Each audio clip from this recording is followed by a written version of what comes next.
Hey everyone, welcome back. My name is Quincy Thompson. I serve as the college pastor at Thomas Road Baptist Church in Lynchburg, Virginia. Today I'm here with Stephany Small and Ian MacIntyre, and we're talking about hirability and work ethic, two leading experts on this topic.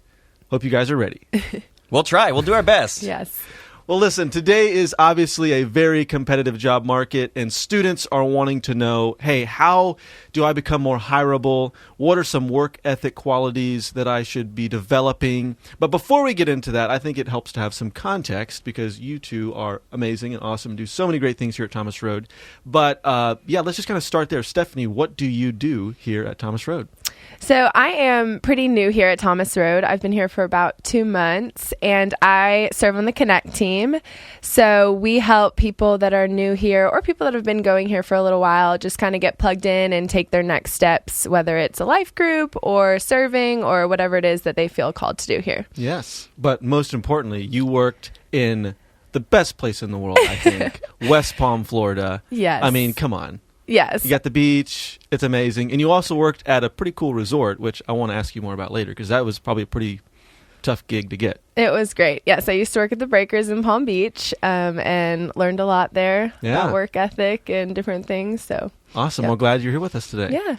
And Ian, I think we all ask the question on staff, what is it you do? It's not what I do, it's who I am, really. Right. So I'm our Connect pastor, which means that I actually oversee the team that helps people take their next step. You know, Thomas Road's a big place, thousands of people here on a weekend, and our department makes sure that we make each individual feel special and find the place that is going to help them get to where God is putting them. Yeah. And so that's a big job. We also oversee our apprentice program. So we have about 20 apprentices this semester that work in different departments. And I oversee that program, and it kind of the heart behind that is to make Thomas Road more of a teaching hospital and allow students to come in and learn what it's like to be in ministry day by day. Yeah, and that's great because you've spent so many time in interviews because you've interviewed dozens and dozens of apprentices this year and last year. So interested to hear kind of your tips and your tricks for, man, how do I interview? That's one question that we get a lot. So let's just jump right in. Hirability. How do we be more hireable? A lot of students are probably at this point in the semester looking for internships if they're still in school or they're a senior and, man, the clock is ticking. We got to get a job. So what are some, just out of the gate things that you would recommend a student right now, given the season that they're in, start working on developing with hirability, resume, interview, all that type of stuff? I think it starts, first of all, with coming up with a list of things that you want to do.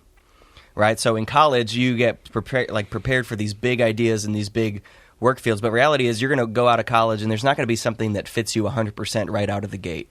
So I think it's important for you to write down a list of things that you want to do, things that you'd be okay doing, and a list of things that you're not comfortable doing or don't want to do. And then use that list as a template for when you're applying to jobs, applying to places, so that you don't get halfway through an interview or halfway through a thing and realize, man, this really isn't for me. I also think nowadays it's important to do that with geographical locations, right? Think about, because the world is smaller and smaller, where are places that you would want to live? What are some places that you maybe won't want to live? I actually moved out to a job that I really loved the job, but didn't like the location. And so that was a struggle for me for a season. And luckily, that was only a temporary place. I actually ended up in Florida, too, God's country. But before that, it was a struggle to live in the city that I was living in. It just wasn't for me. And so you have to think about all those things as you're leaving college. And don't just take, this is important, too, don't just take the first thing that comes. Yeah. Right, because that may be not the right fit for you.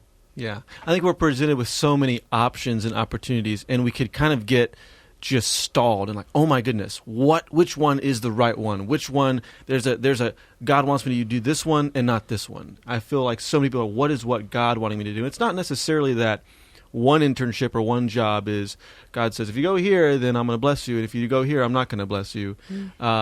But how would you recommend someone when they're presented with a few opportunities? Let's say they've done their work, they have a few offers. How do you begin to pick which one is the right one? Because you don't want to be in the wrong one. And you're like, oh my goodness, I'm trapped. So I think the very first thing is to clear up this misnomer that you're trapped. Right? There is, especially in the workforce today, there is no job that you're trapped in. right? The cool part about, and I think even our generation and younger understand this, is like there's a lot of options. Like you're not stuck in any one place. Like there's always something else that you can do or somewhere else that you can go. And so I think that takes some of the weight of that decision off of you to go, man, if this doesn't work out, I'm probably going to end up homeless. That's most likely not the case. Like if you studied hard, you're listening to this podcast, like you're not the kind of person who's going to end up homeless and like helpless. You're going to land on your feet. So again, you're not going to be trapped somewhere. But I do think you want to consider things like, man, how, like in the interview, did I connect with the people? Can I see myself working here? Did the people seem friendly? Interviewers are looking for, like, are they a cool hang? Are they a person that I would want to hang out with? But I think you as the interviewee also have to establish, man, are these people that I would want to work with every day? Is this a good working environment? Yeah. Then from there, is it God honoring? Are there things about the job that are a little bit ethical or like unethical or sketchy? Like you don't really want to find yourself, you want to not put yourself in like compromising positions. That would be hard to do as a believer. And then you also want to think through, like, man, is this a job that's going to allow me to do the things that I want to do outside of work, right? Like what kind of time commitment am I signing up for? What kind of season is this? And then maybe it's not the job that you want long term, but it is something that's going to help you as a stepping stone to get to where you want to go. Yeah, that's good. Steph, the Breakers. I mean, could you imagine a cooler job than working at, honestly, one of the world's most exclusive resorts in West Palm, right? So you have the beach, you have, it's just amazing. Wow. But I know it probably was not easy getting that job. So what were some of the things? Was that one of your first picks, that I want to work at the Breakers? Or, I mean, how did that come about? Yeah, so actually being in West Palm all through college, it was actually kind of like a dream job for me. Like, hey, when I'm done school, this is where I want to apply. This is where I'd like to work. But it is a very selective process of getting hired there. So you, with any job that you're applying to, I feel like you do need to put the work in, like, write the cover letter, take the time to say, hey, I researched this company. I did this. Like, I know these things about it, rather than just going into your interview and kind of winging it. Like, someone interviewing you can tell, like, oh, wow, this person knows how many employees we have. They know how many rooms we have. Like, go into it saying, like, hey, I did my research and I want to work here. And I think going along with that, like, write your cover letter, but also just be presentable. Like, when you go into an interview, maybe dress a head above everyone else, come in and try to just stand out in the crowd. And as Christians, too, that's something that we want to do. We want to stand out as a light for Jesus, and also in the workplace. Yeah, that's awesome. So tell us about some interview tips. So you said, dress presentable, do your cover letter research. Yeah. In your interview, how did you prepare for that? How did you prepare for all the questions that they might ask you? So how could you think more quickly on your feet? Yeah, so that was probably my first big interview of my life. And the thing about hospitality is, I've heard, just going through school, if you don't smile in the first 30 seconds, you don't get the job. And so really? Wow, I think that's something to take into probably any interview you go into. Come in and be joyful and be happy and give them a smile, because the last thing you want is to be sitting across from someone that's like, yeah, I'm here, but I wish I wasn't. Right. So I just kind of came in with a happy face, and I think they enjoyed that. And some of the questions, they probably did catch me off guard a little bit. I was applying for a job that was going to have me on my feet a lot and require a lot of energy. And I remember one of the questions they asked me was like, how do you stay like happy and fulfilled and, in a 12-hour workday? And I actually said in my interview that like the Lord gives me my strength, and that I'm able to like carry that into, just different places that I go in.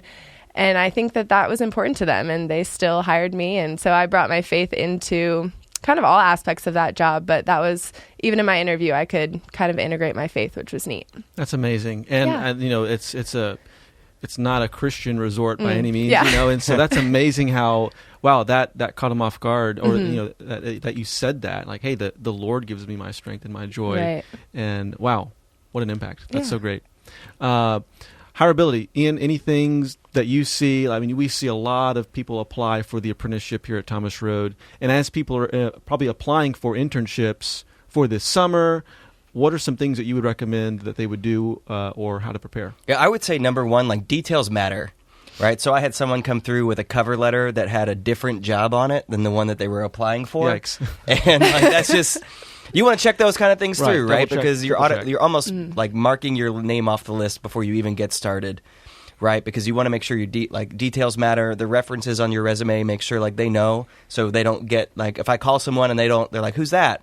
That's also a red flag, right? You want to make sure that everything you have, all the details matter. You look presentable, and when you come in, like you're you, right? Like I don't want to see a person who's like trying to clearly put on a show or seems fake. You want to be you. You want to be genuine. It's okay to be a little nervous. Like it is a big deal, but at the same time, like don't be so nervous that you're paralyzed by indecision. You can't answer questions, right? You want to make sure that you're presentable. You're a cool hang. You're someone that's excited about that job. You're knowledgeable. It speaks a lot about someone when they walk in and they understand kind of the demographics or the background of the church or the business or the organization, right? Like show that you're passionate about what that job is. And then I think once you're hired, it's one of those things where like, man, like you may not be the smartest or the brightest, but if your like work ethic shines more than those other things, right? Like I'm sure Steph has stories of, not that she's not smart or anything, she really is, but it's like, man, like I went the extra mile in these things and that people took notice of that. Yeah. And I think sometimes we think, well, I'll work harder. Like when I get older and I get the job I want, that's when I'll be like, that's when I'm going to work really hard. But it actually, like reality, it starts today. Like it starts with whatever you're doing today. Are you doing that as unto the Lord? Are you working hard? Are the people in your life seeing that? And would they be a reference to go like, man, this person goes the extra mile, right? Our apprentices that go the extra mile, if I get reference calls, like I'm glad to be someone that goes like, yeah, man, like if you hire this person, they're going to go the extra mile. They're going to make your organization look good. They're going to work hard, and you're not going to have to, tell them to, right? You always want someone that is going to like, you're going to have to rein them back than someone you have to like push forward. Yeah. No, that's good. And so we talked a little bit about hirability. Let's talk about work ethic now that we bring it up. You read any study out there, millennials in our generation have a bad rap. A lot of times for being lazy or not passionate or not loyal. We care too much about ourselves. The list goes on and on. And to be honest, I mean, maybe because I'm a millennial, I think some of those are unfair. But let's talk about work ethic. You said, Ian, that this world is changing. There's so many opportunities. We can easily jump from one job to the next. But what are some things when we're at the place where we're working and we don't quite, it's not what we want to do for the rest of our lives? How do we work hard? How do we work as worship as unto the Lord? What are some things that you see, or maybe you've been taught in your own personal life, work ethic? I think it's important, even if you might not be in a job that you see like a career in necessarily, it might be just a job for a certain time, is to take the values and things that you're learning in that job and realize that they'll help you in the future. And I think really that's like a daily choice, is to come in and work and say, hey, I might learn something today that's going to help me down the line. It might not be your dream job, but it might be something that will grow you, whether it's in your faith or, your abilities, add it to your tool belt. If it's not exactly a passion, find something that is still going to help you in the long run. Yeah, I think there's aspects of every job that you're not going to like. Like, you're not going to find, like anybody listening, you're not going to find like the perfect job that fits you and every part of it you just love to do, right? If you're looking for that, I'm here to tell you that that doesn't exist. Like in any kind of role or job, there's going to be things that you really love and things that you don't like at all. And it's finding for every role, like what are those things that you really love to do and doing those with all, and like hopefully that permeates into the other things. And if you're truly like miserable, maybe it is trying to find something else, right? You're not tied to that. And when it comes to work ethic, I think the difference between generations, like our parents worked at one place for a long, long time. They gave up family time. They gave up for the company, right? And I think what our generation is we're seeing is that's not the case. Like we're going to take time for ourselves, time to travel, time for family. And I think that's actually a healthy work-life balance. I don't think that that's, not being loyal and not having a good work ethic. We're going to work hard where we are, but then we're also going to work hard at our family. We're going to work hard at leisure time. We're going to do those things to cultivate different aspects of our personality and our life. So let's talk about work-life balance. You have work ethic, but what are some things that you've employed in your own life to help maintain a good work-life balance? Some people say, balance, if you're a hard worker, just doesn't exist. I don't know. The jury's still out for me on that. How do you find balance? Steph, you're married, and so as you're working, you don't only work at the church, you work, you're also a volleyball coach, which is exciting. Yeah. Yes. Go Bulldogs. Yes. So how do you find that balance? And I know Tyler, he's in school, medical school. So, I mean, just a ton of time being taken up. How do y'all find that time to be together and to, obviously strengthen and build a healthy marriage? Yeah. Ian, you kind of touched on this earlier. I think it is important to find a job that kind of fits with your goals in work and outside of work also. I knew taking this job that I wouldn't have to take a lot of work home with me, wouldn't have to take a lot of stress home. And so that was really important to me, especially being newly married and knowing like, hey, when I'm home, I want to be able to be present and be with Tyler and not be thinking about like all these things at work that are kind of stressing me out.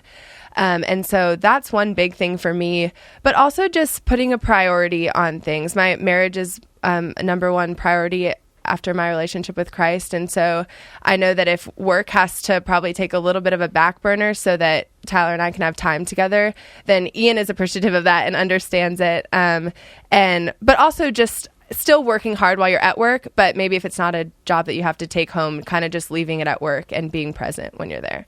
That's good. Yeah. No, I've known you, Ian, for a while, and I will say this as a compliment. I know I don't compliment you a whole lot, but you do work really hard. I mean, you work relentlessly toward a project, toward a goal, and that's one of the things I really admire about you is just how hard you work. But, for you, we've had conversations. How do you maintain this? It's so hard for our brains to switch off of work mode. And so when we spend time with friends, when we spend time with family, how do we turn it off and be present with the people that we love and that we care about? And also just, be refreshed and have our own tank filled, because obviously work is draining and it demands a lot. So I think for me, it's like intentional boundaries, right? The problem with technology today is like it's always accessible. Like I could always be texting someone back or emailing someone back or researching something. Or I think it's important that when you get home from work is to take time to detox from those things, whether it's, through some kind of activity or watching some kind of sports event or just taking time to take a nap, like a reset in your day of going like, okay, now I'm not doing work anymore. And I think for some people this isn't possible, but for me it is to just kind of go, okay, I'm done with work things. I'm not going to pick this up again until the morning. Now, there are times that there are emergencies in ministry. We're always on call to some extent. So you want to leave time and margin for those things, and hopefully the people in your life understand. But you also want to make sure that you're setting good boundaries and then even time to rest. Right? Well, we see that, what did God do, right? Like he created the world in 6 days and then he rested on the seventh day. I think that's a good precedent, right? So if God took a day to rest, we should also be taking a day to rest, right? I think sometimes we get caught up in this, man, if I just work, this is just a season or this is the thing. The habits you form now is the person you're going to become later on. Right? So you want to set good work ethic boundaries, but you also want to set good rest boundaries and make sure that you're setting time aside for your relationship with God, for your relationship with your friends, with your family. How does that look? How do you do that? That's good. That's good. I want to touch on something that y'all talked about earlier, and that was being the younger person in the room. All of the people listening are probably going to be the youngest people in the room at an internship, at a job.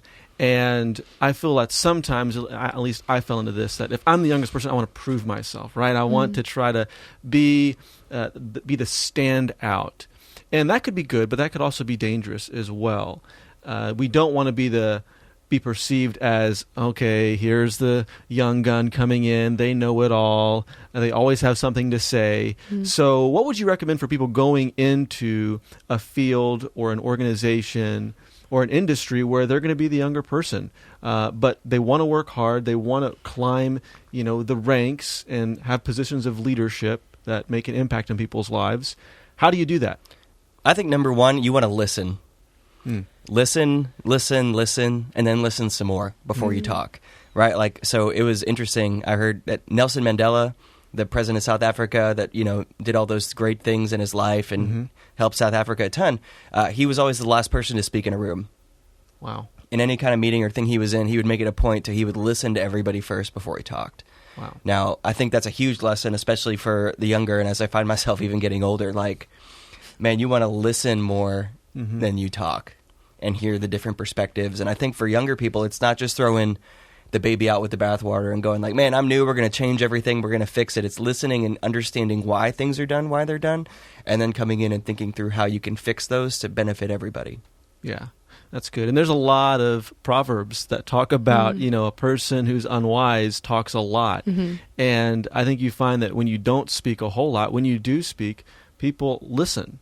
Because you're a person of few words, and so probably Nelson Mandela, since he didn't speak a whole lot, people listened to what he had to say because it was very few and far between. And I think the second one is consistency over time, right? So anybody can do really great on their first project, right? That's how, because it's their new job, they're going to work really hard, but it's like, what are you doing 3 months in, 6 months in, a year in? I'm sure there are days, and Steph could speak to this, that she didn't want to do what she was doing, like, because her job was hard and long hours. But, like, what are you doing to stand out a year in when it's not as exciting as you did on your first couple of months, right? As leaders, I'm looking for those who are consistent over time. That's good. Wow. So listen and consistency over time. Stephany? Yeah. Any I mean, I think that's really good. I think when you're listening, you're learning. And so especially coming into a new company, kind of learning like, hey, this is how things work here. I'm new, so I'm not going to come in and like try to, be on top of everything right away. Come in and learn and listen. And then I think the same thing when people hear you speak, they'll be like, oh, wow, this person has learned, they've listened, and now they're sharing something with us. So yeah. Last question here. What happens when I don't feel like I'm being challenged? Like I don't feel like I'm getting enough work. I don't feel like my boss is challenging me enough with enough projects. What do I do when I don't feel like I'm being challenged or developed or equipped in my job? Do I talk to my boss, and how do I talk to him about that? Any recommendations? I think every situation is a little different, but I also think that there is a level of like, man, like the people who work for me, I want that open conversation of like, hey, I don't feel challenged here, or I don't understand. I'm confused about this part of my job. Can you clarify?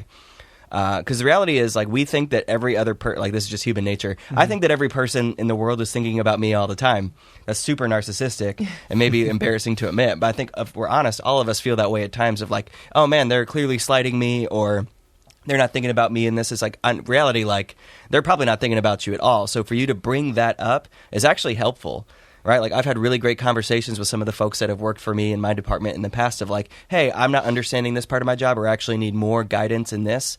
And those have been really life-giving. And they're actually able to help me go, oh, okay, like I can help this guide this way. Or sometimes it is like hey, like we'll look for something else that you can do as part of this that's going to help contribute. And actually appreciate the honesty in that conversation. That's good. Steph? Yeah, I think it's important for your managers and bosses to know what your long-term goal is. That way that you guys are sort of on the same page, where if you're like, hey, I want to be more involved, I want more responsibility, like my goal at the end of this is to have accomplished these 3 things, then your boss is kind of on the same team as you and saying like, hey, I know that Stephany wants to have more responsibility and be in charge of more things.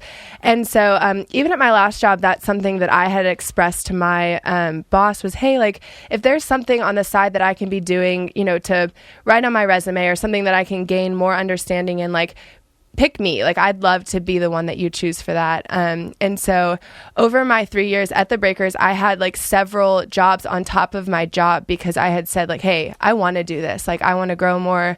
I want to meet more people within this company and just kind of do more things. So I think don't expect that your boss or manager can read your mind and know what you want to do. Yeah. So that's important. I want to follow up with that though. Like, make sure you're good at the first job before you ask for other ones.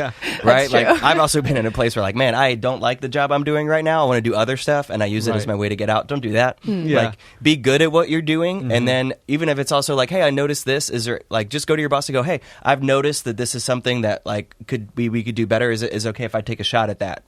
Or is it okay if I come alongside and see if I can help? Like, I'm here if you think of anything. Like, so what Steph said is so great. Like, just putting yourself out there and going, hey, think of me. Like, and then this is also key. After you do it that first time, don't go, well, now I need a raise and more vacation days. Right? Like, that's not what you do it for. Yeah. That's good. That's good. All right. Real quick. What is your zinger of a interview question that you love to ask someone in every interview, that maybe you think, okay, this is my question that really cuts to the heart of what I want to know from this person? So that way people can, if they interview with you, Ian or Steph, they're like, I'm prepared. I'm ready. Do you have one, Steph? I'll think about it for a second if you want to. Okay, go. so I have a already few. know Ian has a few teed Right. up. So I really like to ask them in the interview, like, what don't they like about the organization? Ooh, yes. I've been with you when you've asked that. It's a great question. It's a great question because I want to know objectively. Like, here's the deal: no place is perfect, not even Disney World. Right? So what are the things that you don't like about this church or this organization that you would want to help make better? And usually that throws a lot of people off because whoa, why are you asking me things I don't like? Right. And then the other Everything's one... great. No, everything's great. Everything's awesome. Right. Or if they feel like they're not being genuine, another go-to I'll go to is like if it's a group interview, if it's like me with some other folks, I'll be like, hey, so who do you like most in this room and who do you like least and why? Oh, that's awful. It is awful. That is awful. It is a fun one to go. And I don't do that all the time. That's just if I feel like the person I'm interviewing is not being genuine, I'm getting sold something that isn't real. Oh, okay.